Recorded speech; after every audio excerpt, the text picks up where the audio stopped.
Are you ready? I've been ready. Don't give me any of your crap. Come on, we're wasting people's time.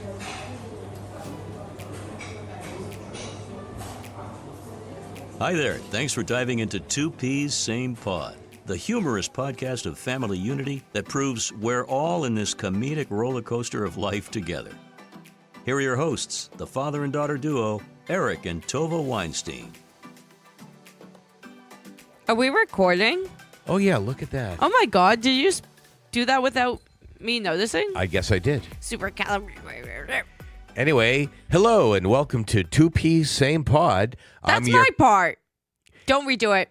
Hello, welcome to Two Peas. Same pod.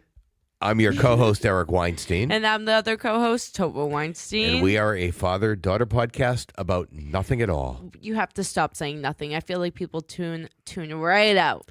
All you listeners out there, keep listening, no matter what I say. Keep viewing. Please, viewing. So in this particular episode, we're going to stick to our current structure, which people have really been sending me messages and telling me how much they enjoy it. Oh, yeah. People say I'm very versed on pop culture. You're welcome, people. Updating you, bringing you news left and right. If I'm your news source, you got big trouble. I'm more inaccurate than Fox News. That's a good line, actually. Thank you. Yeah. Actually, just came up with that. I think I should. Less accurate than Fox News. Did I say? You actually may be more accurate than Fox News.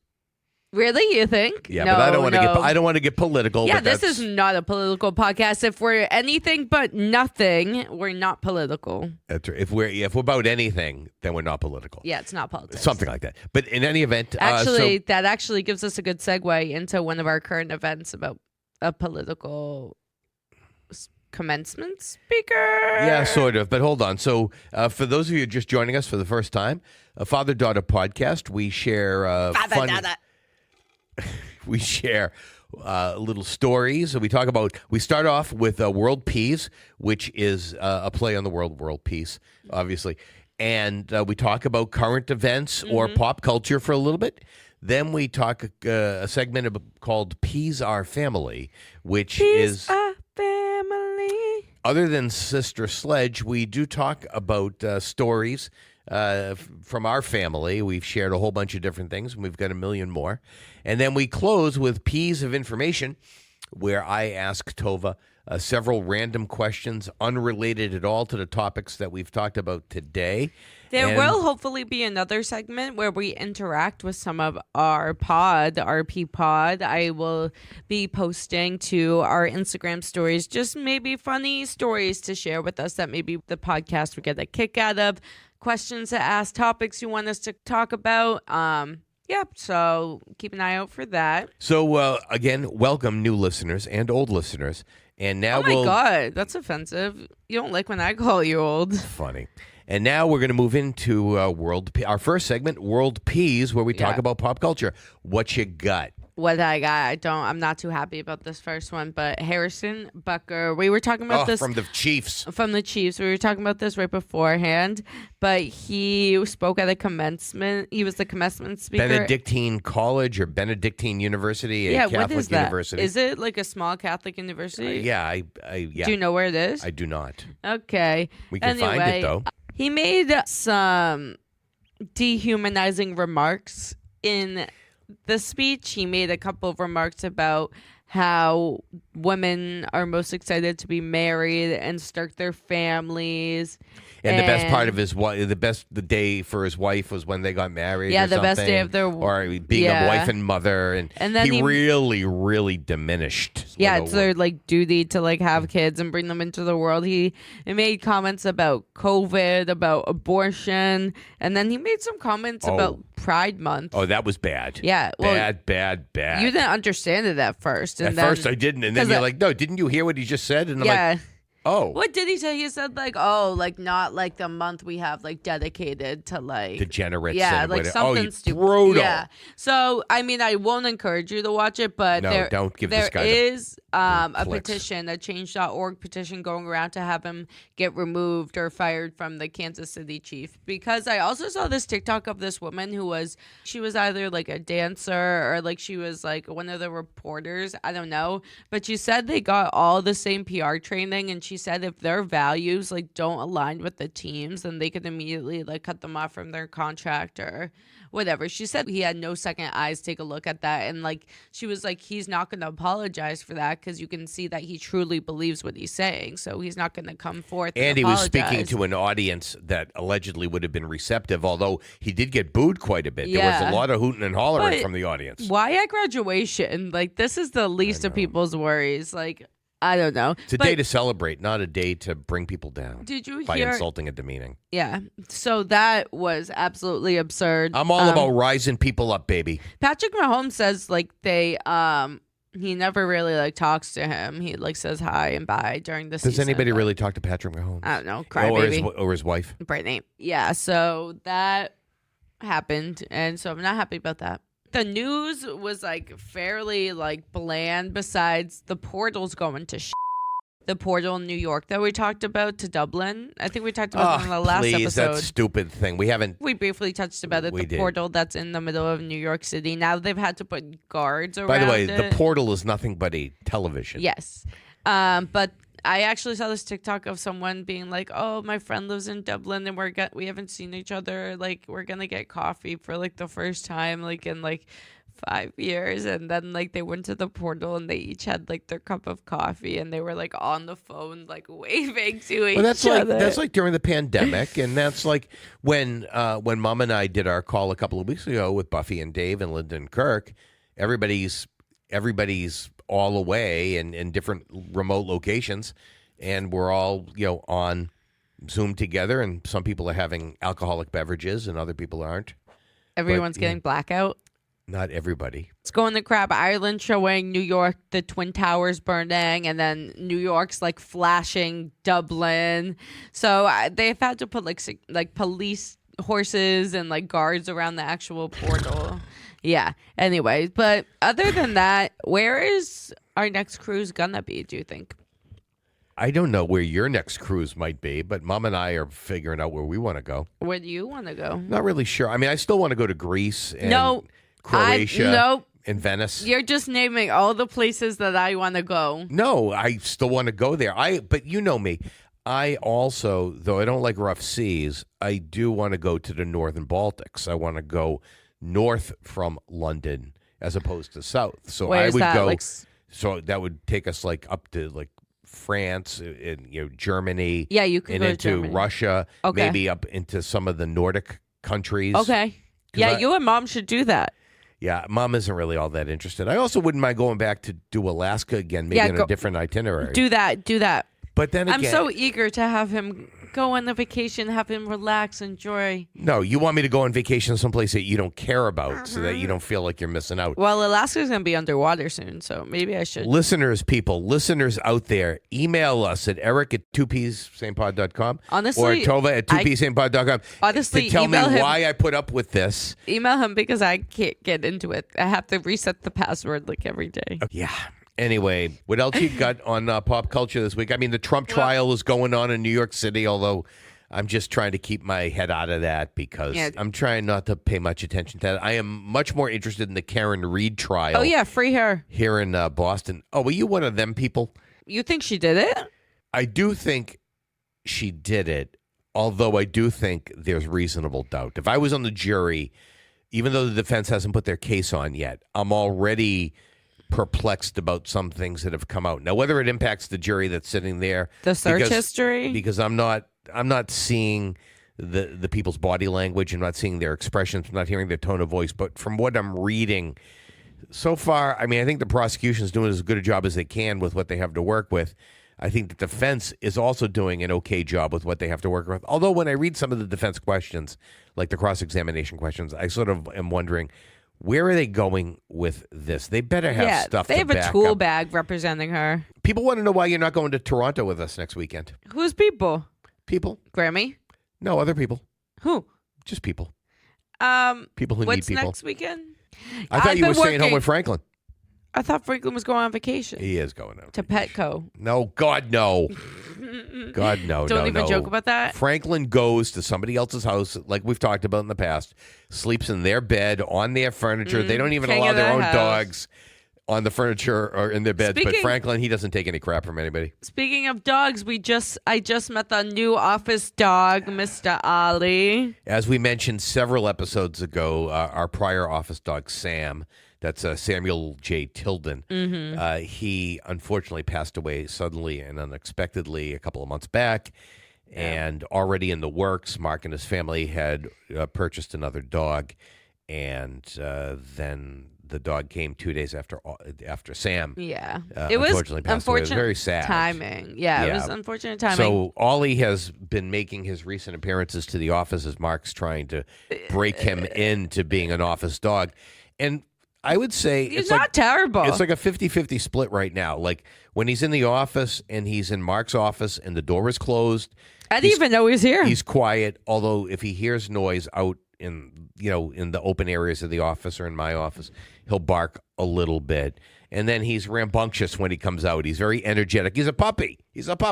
He just wanted my hand in his mouth. In mine too, all and the time. my nose. He's so cute, though. He's a medium Bernedoodle, Yeah. so he's about 35 pounds. He's so cute. He's cute, but not as cute as Franklin. I know, Franklin's really cute. Well, Frank's the boss. yeah, Franklin is the boss. You should put a picture of him on our Instagram. On Franklin or Ollie?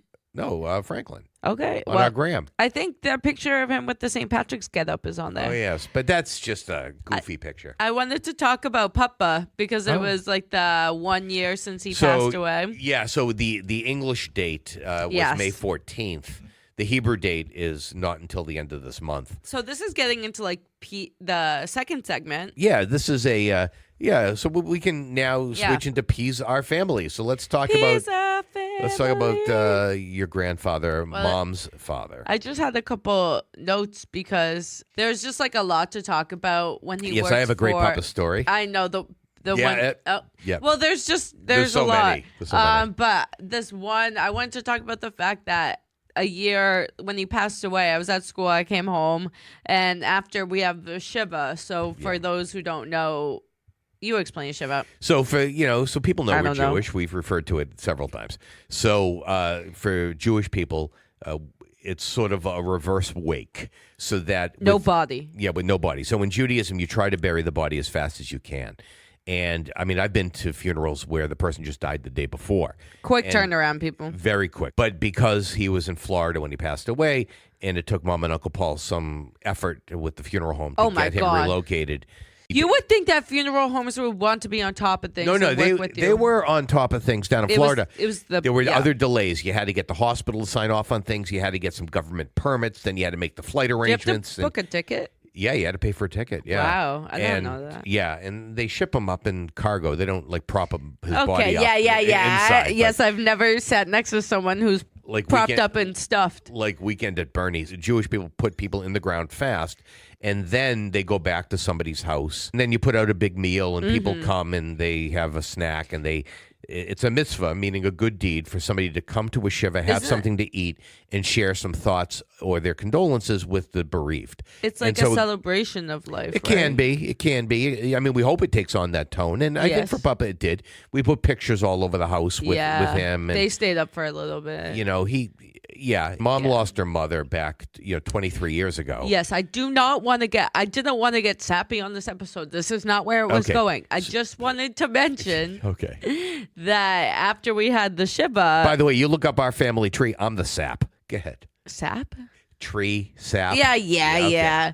Anyway, after the shiva, I went back to school, and Mom gave me all of the deli leftovers. Oh, yeah. And she was like forcing me to like take like pounds of mustard. Well, hold on. Let's talk about the timing. Shiva began on Friday. Okay. So that meant we had food for deli for 50 people on Friday. We had dinner Friday night. We had food all weekend long. Shiva food going out on Sunday, and that's when you went back. So we had a ton of food. Yeah, you had containers of mayo, mustard, coleslaw, potato salad. We had boxes choices of rolls, different bags, types of rolls, and cookies, like pastries, whatever. a million types of like deli meats, and then like liters of sodas. Yes. And I was like, no, like people won't eat like the mustard or like the mayo. Like I'm not gonna like take any of it back, or like I'll take some of it, but like. Yeah. And my mom was like, no, like take it. Like I'm sure people will eat it. And my friend Kendall, nicknamed Dussy, if I ever say Dussy. Okay. So her grandma's Jewish, but she's very adventurous with like food and stuff. Like we went to Hot Pot together. We went to Korean barbecue together. We went to get boba we love to be adventurous with food. I was like, oh, Dussy will want some, so I'll bring some back for her. And then I ended up bringing back like all of the stuff we named. And then the next night, I think we were already at a school or something, because it was towards the I think classes were like over. a week or two before graduation. Yeah, classes were over, and I just remember like one night we just came back from the bars and we had like 30 people over, and we called it the Sunset Deli, and everyone had like sandwiches. We had trays of pickles too. Like, pickles, potato salad, you name it. Everyone made like plates. It was like a barbecue after like the bars at like 2 a.m. It was the best thing ever. People were grilling paninis on the oven stove that was not to mention the oven stove that earlier in the year my roommate Jonah put taco shells in the oven, and then he thought broiling for like 5 minutes on 400 would like get them crisp and nice. Little did you know you have to stick taco shells in there for like 1 second. And it was our first roommate like dinner that we were having. And it's the first fire. A full-on fire in the oven. We had to get the extinguisher. Like, there's a video of me, like laughing, being like, go! Like, go! Ain't nobody get time for that. But honestly, that house was a crack house. And the fire department didn't come then. My roommates called them and was like, how do we clean up an oven? And they gave them, like, all the like, cleaning to get. But the fire department didn't come one specific time when you were getting carbon monoxide poisoning? Yes, when I went back to school after winter break, and it was only me and then one of my roommates, Peter, and then Andrew and his girlfriend were there, but they weren't home. So I was like, I'm going to bed. And I was like, do you smell something, Peter? And he was like, no. Like, you're fine. Like, it's fine. You won't be able to smell anything. And I was like, okay, like, I'll go to bed. And then next thing you know, he's like, Tovah, like, did you call the fire department? And I was like, no, what are you talking about? And he was like, the fire department's downstairs. So I'm like, okay, now I have to get my robe on, obviously. And I go downstairs, and like, our neighborhood is so foggy. Like, it's so foggy. And the fire department was like, hi, like, your neighbors across the street, like, called because they smelled gas. And then they were like, but it's not coming from their house. It's coming from your house. And we just look up at our chimney and like smoke. It looks like someone hotboxed the neighborhood. We were like, oh my God. And so then they're like, we're just going to scan like inside for like anything. And he scans in my room and downstairs, and he gets like point something on the carbon monoxide reading. And he's like, yeah, like maybe you shouldn't stay here. And I turn to my roommate. I still say to him to this day, like, you could have killed me. You would have been accessory to murder or something. And then my roommates kept saying the people across the street were looking out for you. And I was like, I knew something was wrong. And then I ran to Poopy Janie's house, and then I made her roommate wake up, open the door, and then Janie's door was locked upstairs, and I just started banging it, and she was like, what? And I was like, carbon monoxide in my house. But yeah, that was that. And then you said a very strongly worded. I did. I took the landlord to task, who happened to be a professor at the university, and I ripped him a new one. Yeah, we went from Papa to Sunset Deli to. Yeah, okay. So now get back to Papa. I don't know. It was the 1 year, and Papa was awesome. There's a couple funny stories. My dad's going to be like, the first time I met your mother. So here we go. The first time I went out. So Tovah has heard this. In fact, I think I retold the story. How I met your mother. No, we know how I met your mother. Mm-hmm. This is how I met your grandfather. At UMass, and he was the security supervisor, and she was the one checking U cards, swiping people in, for those who didn't know. And propping doors open in the back of McNamara. Yeah, smoking crack. I don't think your mother with smoked mom's crack. fake ID. Oh yeah, she was the queen of the fake ID. Back then, when we were in college, though, when I was a freshman in college, the drinking age was 19. It then changed while I was in college to 21. 19? Yeah, you Why? could be 19. With the specific It had gone up and age? down. It had gone up to 19. Whatever. I don't Okay. know. Anyway, so the first time I go out with your mother, it's a summer evening. I drive down to Brockton. I didn't know much about Brockton. I only Welcome knew. to the hood. Yeah, your mother's from the hood, all right. When I first made arrangements with your mother, I said to her, I only know one street really in Brockton, and that's Cynthia Drive. And she's like, how do you know Cynthia Drive? And I said, well, my Aunt Leona lives on Cynthia Drive. She goes, my street really almost connects to Cynthia Drive. I'm in the same neighborhood. Oh, my gosh. So, yeah, it was crazy. So I drive down there, and I pull up, and the house is being painted. Mom's house down there was being painted. Okay. And maybe it was like 6 o'clock at night, so it was sort of late into the work day. Okay. But the painter was still there, and he had like all his scaffolding, and he had he had ladders, and it was he wearing scaffolding. overalls? Yeah, well, no, he was wearing these painter pants and Okay. this disgusting, grimy paint-stained T-shirt and hat and everything, and he was out there, and he was sort of like fixing things around, and I park in the driveway. They had a big driveway. I park in the driveway, and I walk up to the front door, and he says to me, you can just go on in. And I'm thinking to myself, really? This is the painter? Who's this guy? And no, he's like, yeah, go on in. You're here for Elayne, right? I said, yeah. He goes, yeah, just go on in. Elaine's mother's at the top of the stairs in the kitchen. Let yourself in. I'm like, all right. So, I mean, it's a little weird, but okay. The painter says I can come in. So I go in, and I'm standing there, the split entry. So, you walk in at a mid-level and like a landing. Yeah. Kind of like the Wolpert's house. And, well, because if you've been to, Yes, they yes. have a split. Or Auntie Joni's old house. Yeah, exactly. Same type of house. So you stand on the landing, and you can either look up and you look straight up into the kitchen, or you can look down. And so I look up. Mom's mom is up there, and she goes, come on up. So she waves me up, and she's in the kitchen, and Yeah, always let people in. And Uncle Paul is sitting there, and she looks at me, and she says, you always just walk into people's house randomly? Like, she says it like straight-faced and like deadpan. And that was, and I'm like, well, the painter told me I could come in. And I thought Uncle Paul was going to pee his pants. He was laughing so hard. And Bubby burst out laughing. It was hysterical. And she says, that's no painter. That's Aaron, Elaine's dad. And then Mom, comes up from down. Her bedroom was downstairs, and so she comes up from downstairs. And the part of the story we never really get to, but I'll tell you now, is the part of the story is I had worked back that summer. It was right before I was leaving to go to law school and leaving for Missouri, and I was working at Grammy's warehouse for the summer. And I actually, at her warehouse, they had a very nice facility, and they had a locker room with showers and stuff. So I had actually worked there all day. I showered at work, and I changed. More sense. So I changed into, jeans and a polo shirt and sneakers, and I drive down to Brockton.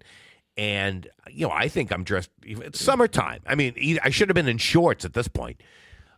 And I don't know. We're just going out to like Pub Dennis, which was like a 99 style restaurant down there. Wouldn't be seen dead there. Just kidding. I get down, and Mom comes upstairs, and she's wearing a dress. She's wearing a dress. And she says, oh, I'm sorry. I just got home from work a few minutes ago. She was working in a law office just as a legal secretary for the summer. And she goes, let me just go change. And she zips downstairs, and she changes, and she comes back upstairs. And we go out. We have a perfectly fine time. Obviously, it worked out okay because our 33rd anniversary, wedding anniversary. So it's just next week. So anyway, we went out. We went out to Pub Dennis. We went mini golfing at Putt Putt, which doesn't exist anymore. And we then went to TCBY for frozen yogurt. Also doesn't really exist that much anymore. But it was a big thing back in the late 80s. And subsequent to that date, later on, sometime months, years later, whatever, I found out that Mom hadn't just gotten home from work. Mm-hmm. She had put the dress on for the date. Mm-hmm. And then when she saw how I was dressed, she figured she had to change. Yeah, because you were dressed like a schmuck. Basically, I showed up like a schmuck. I'm surprised she stuck with you. Me too. Yeah, oh my God. She could have done much better. Yeah, she could have. Yeah. And then Yeah, we have a lot of funny stories with Oh, Papa. okay. Urinal Art's a good one. Oh, the Urinal Art story. So really quick because we do. Oh, may I just say that there's may. a lot to talk about with Papa. He Yes. worked at Raytheon. Raytheon For 40 years. For 40 years. What happened with the microwave? Oh, so he worked in microwave. Now, He worked in microwave. Now, hold on. He loved to sail. He drove the best car ever, the blue boat with bouncy seats. Okay, hold on. Hold on. He drove me to Girl Scout camp there and from. He took me out to ice cream all the time. He was the best. The best. Franklin didn't like him.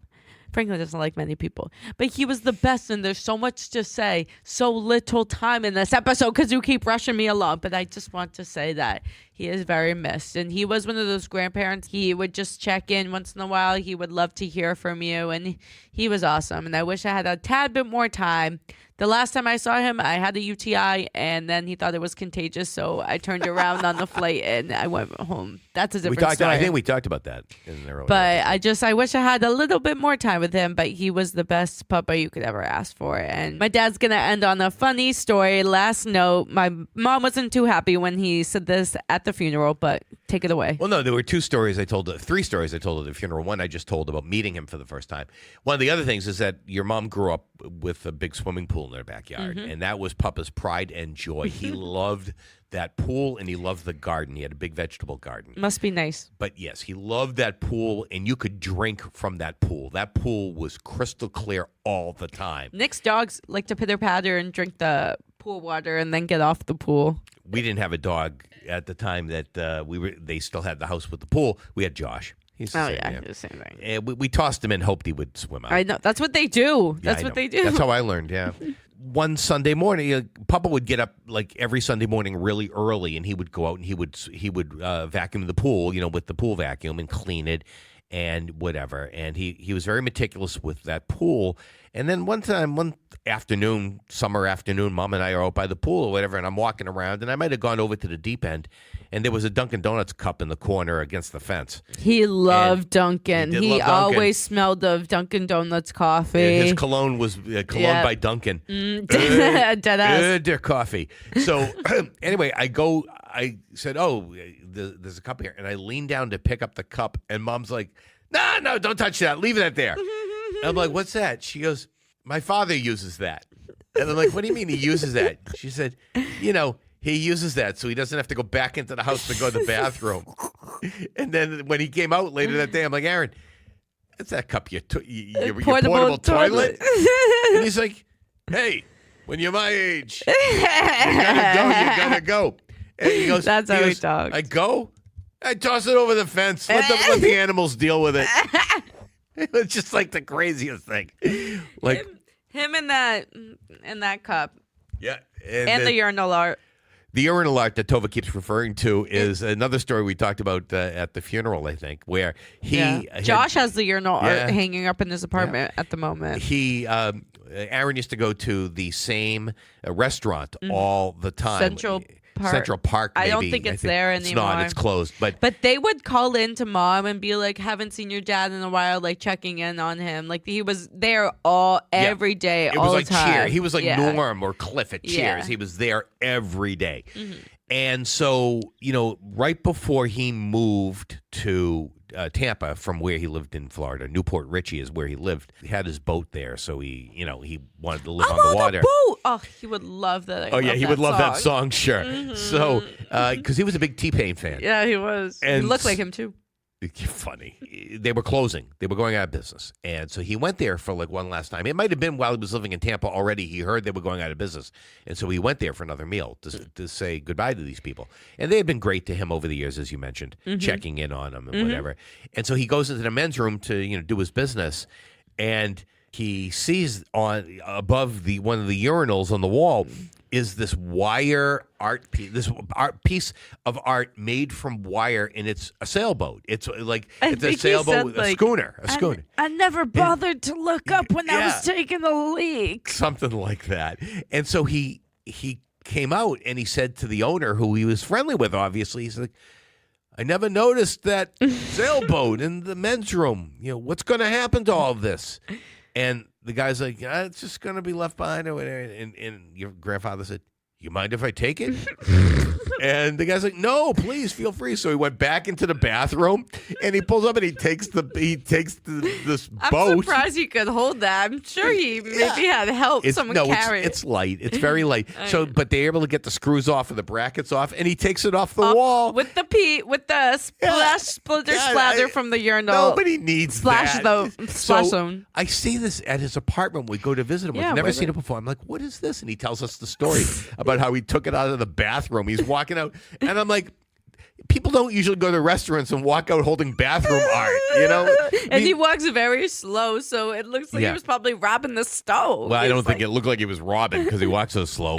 But he goes, I took it over to Michael's. And for $20, they fixed it right up for me. If they knew where it came from, they probably wouldn't have fixed it. I hope they put a hazmat suit on and some rubber gloves. But he said they cleaned it all up for him. They painted it very nice. Very nice. Renewed it for him. And my God. Yeah, and so unfortunately, when he passed, Uncle Paul sent it up to us. It is not a pretty piece of art, people, let me tell you. It definitely is an old man urinal art. It definitely has some thing. memories now that we're attached so to. Paul, so now Josh has it in his apartment, and it's right. It's front and center. You can't miss it. It's a perfect conversation piece. It's an omen.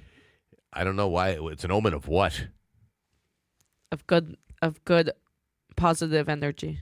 Good juju. Good juju. Okay, so now we're going to move into our final segment, the P's of information. Okay. And cash compensation? No. And I am going to throw a couple of topics, questions at you. Just give me what comes to mind right away. Oh, God, I hate this. What was the best year of your life? Year? Yeah.